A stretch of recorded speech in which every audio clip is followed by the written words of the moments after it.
Bitcoin and cryptocurrencies in general are right now in real time proving to the entire world how big of a scam they really are and how they are not ever going to be a medium of exchange. Now, I'm sure a lot of people out like Florida Maquis, you have lost your mind. Haven't you seen they're going to the moon and they're worth so much more now than they were even just a few months ago? And you see, that's kind of the point. Nobody could have predicted this. Just like when they go down, nobody could predict that either.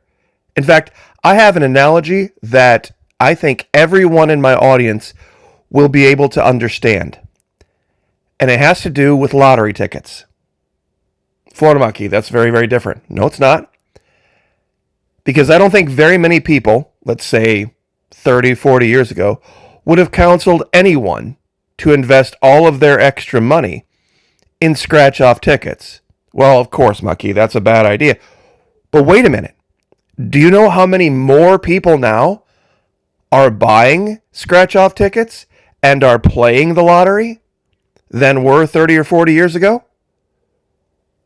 If there were a line of investment that you could have made in people purchasing lottery tickets versus 40 years ago, you'd be way ahead on that prediction that in the future, people were going to buy more and more and more lottery tickets, right?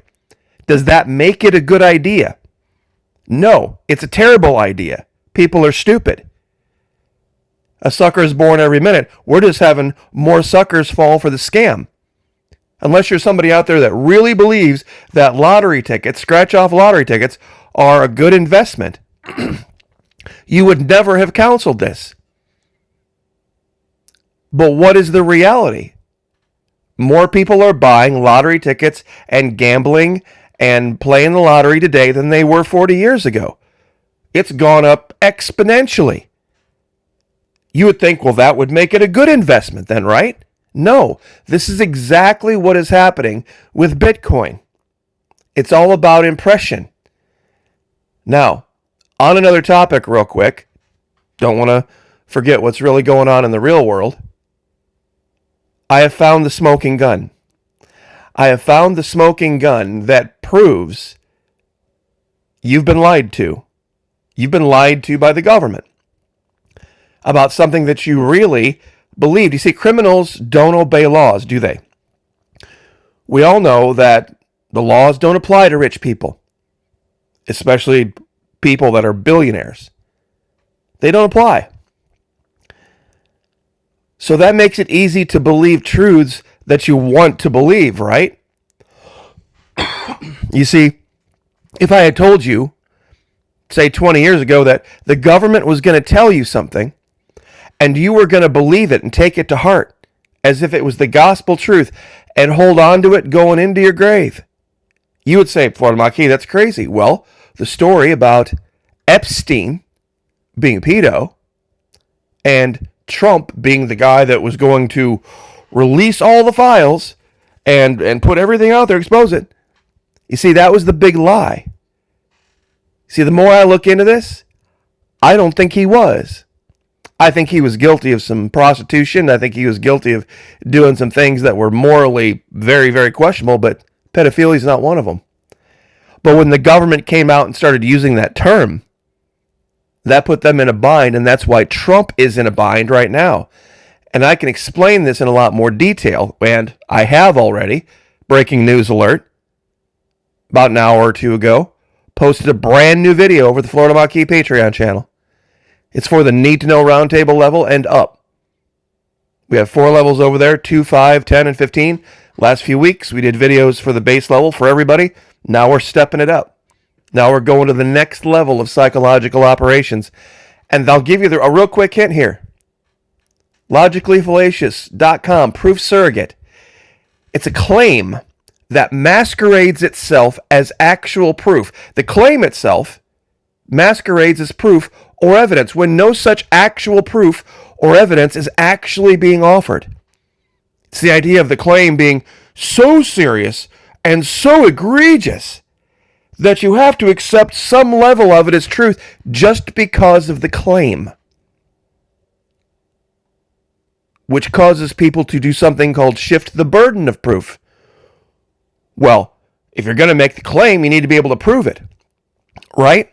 If you're going to make the claim, you need to be able to prove it. Well, you need to prove it didn't happen. You see there, do you see what happened there?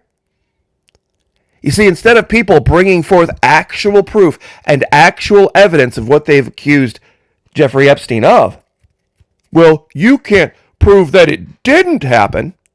See what happened there? That's shifting the burden of proof. That's not how it works. You make the accusation, show the proof. Make the accusation, show the proof. Just like I did with Bitcoin. See, Bitcoin's going up. Could go down tomorrow.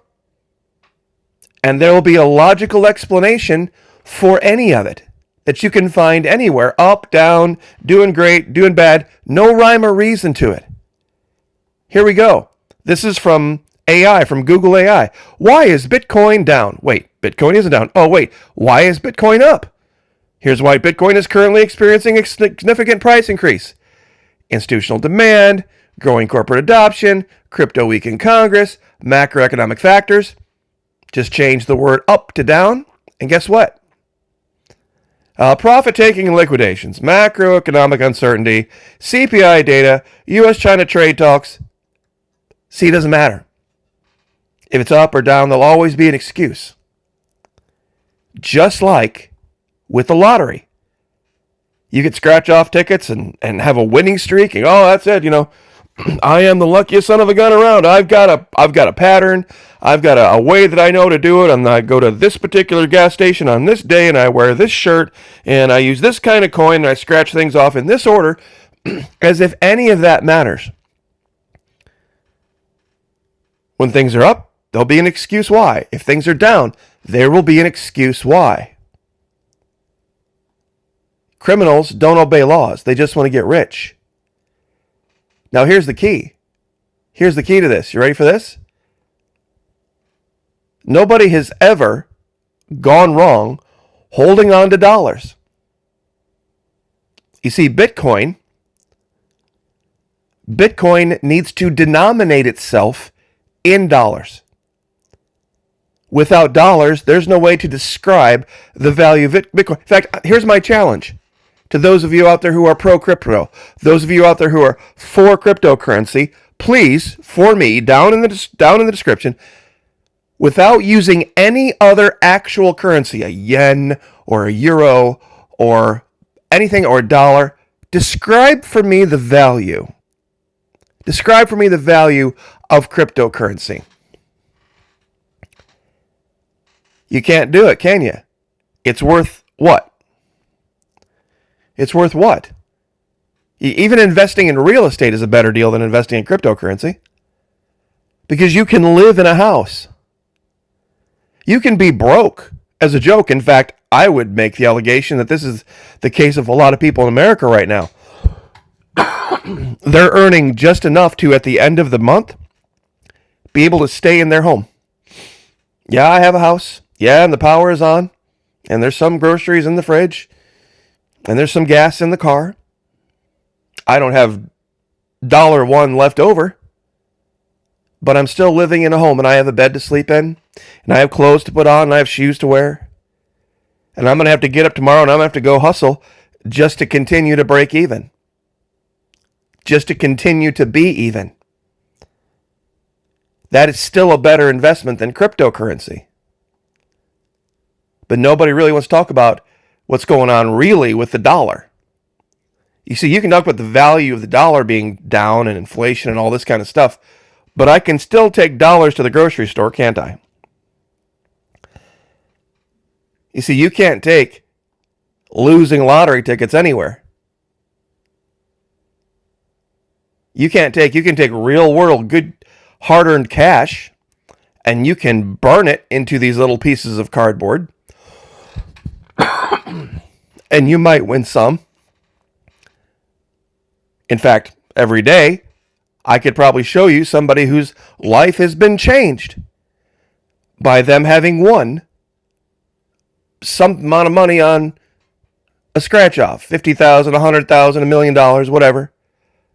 But is that anecdotal evidence, psychological operations, anecdotal evidence, proof that investing in the lottery is a good idea? See, isn't it odd that actually playing the lottery is a bad idea, but investing in the idea of people falling for it is a good investment? So say that again, Maki. I don't get that. Actually playing the lottery is a bad idea. It's a great way to piss away your money. But if you had invested in the idea of more and more people playing the lottery over a 10 to 20 to 30 to 40 year period, that investment would have been a good investment because what do we know? People are stupid. So I suppose when it comes to Bitcoin, if you want to invest in people being stupid with their money, I'm sure there's a lot of people out like Florida Marquis. I wish I had the extra money. Exactly. Exactly. What Bitcoin is doing right now is sucking wealth out of all economies everywhere. Imagine if all of that wealth was re-injected back into the economy, into real world goods, into things that were really worth something. All of those billions and billions, perhaps trillions of, I don't even know how much all crypto investments everywhere are worth right now. But imagine all of that wealth being funneled right back into things that are really worth something. Imagine how much better off we'd be than just the idea of saying, I have these theoretical dollars. So, anyway, join us, Florida Maquis Patreon channel. Love to have you. Need to know roundtable videos are definitely worth the bump up in the level from 2 a month to 5 a month. Because we do that. We take the complete lens away, political lens away, and we show what's really happening, and you can get into focus on what the real story is. Some people have asked me about this imagery for the Need to Know Roundtable, why we have 5 guys sitting around a crystal, all wearing helmets indoors. It's about protecting the mind. It's about protecting the mind and staying focused. You notice this guy here, he's got blinders on. He can't even see the guy to his right, can't see the guy to his left. He can only see what's directly in front of him. That's the key to PsyOps. That is the key to understanding how psychological warfare works. It's one of the first things they teach you in the military. That was my job. That's what I did. Like I said, I wasn't a door kicker, wasn't some super soldier, ranger, delta, blah, blah, blah, all that garbage. I was none of that. I was a psychological operator. And it doesn't get a lot of it, especially back then. Way back then when I was in the military. Didn't get a lot of attention. Didn't get a lot of the videos, oh, welcome home, soldier, all that stuff. That didn't happen back then. There wasn't this worship of the military back then. In fact, the military had quite a bit of skepticism associated with it, especially this angle of it. But trust me, intelligence services and psychological operations services are the crux of what's happening now in the world. They're the ones running everything. And you can see it if you've ever been a part of it and then moved on and now are out in the world. You can see it every time it rears its ugly head, whether it's in social media, whether it's in the classic media, whether it's coming from the government. You can smell it coming a mile away. And this issue with cryptocurrency and this issue with Epstein are basically the same idea. People are being made to think something that is absolutely the opposite of what is right in front of their eyes. That's why you need the helmet. That's why you need the blinders. And that's why you need the crystal. Join us. Love to have you over there. Fully refundable first 90 days. No questions asked. God bless. Pray for each other. Pray for me. I'll pray for you. Thank you, all of you who've joined us over there. I very, very much appreciate it. Lift each other up. Like, share, subscribe. We'll see you guys next time.